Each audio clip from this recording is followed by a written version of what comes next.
Professor Samuelson was not your typical teacher. He was a man of many quirks and unconventional methods, a true maverick in the world of academia.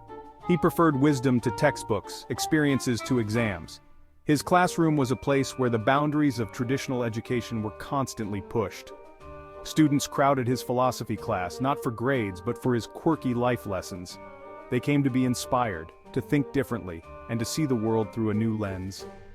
One Tuesday he entered, not with books but a giant jar, a sack of rocks, pebbles, sand, and a water bottle. The class watched, intrigued. What could these items possibly teach them about philosophy? Professor Samuelson, a mischievous glint in his eyes, began to speak. His voice carried a sense of mystery and excitement, as if he was about to reveal a great secret. Today, he announced, we're learning about life's priorities. The students leaned in, their curiosity piqued. He picked up a hefty rock, its rough edges stark against his weathered hand. This, he said, holding it up for all to see, represents the big, important things in your life. The students watched intently as he placed the rock into the jar. These are your family, your health, your passions, he continued, the things that truly matter. Next he picked up a handful of pebbles. These, he said, are the other things that matter, like your job, your house, your car. He dropped them into the jar, and they settled around the large rock. The pebbles filled the spaces around the large rock, but there was still room in the jar.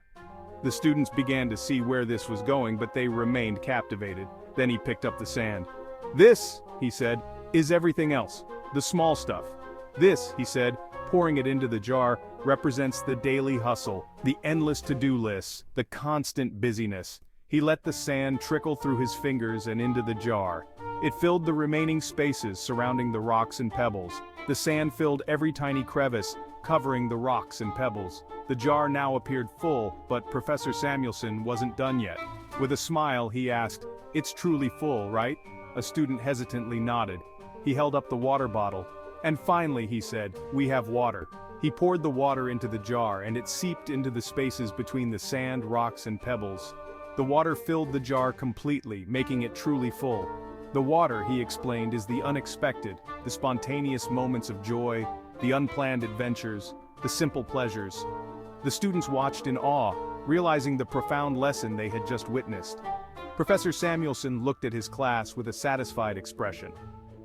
"Remember," he said, "if you put the small stuff in first, there won't be room for the big things. Prioritize what truly matters in your life." Life will always try to fill your jar.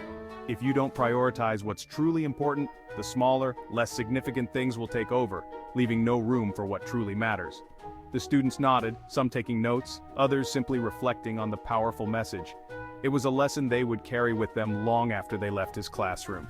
As Professor Samuelson walked out of the classroom, leaving the jar on the desk, the students knew they had learned something invaluable. It was a lesson in priorities, taught in the most unconventional yet unforgettable way. What are your priorities? Have you set your priorities right? Today is another day to do the right thing. Set your priorities right.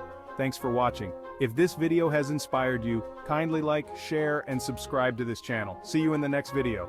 Remember, we inspire, you take action.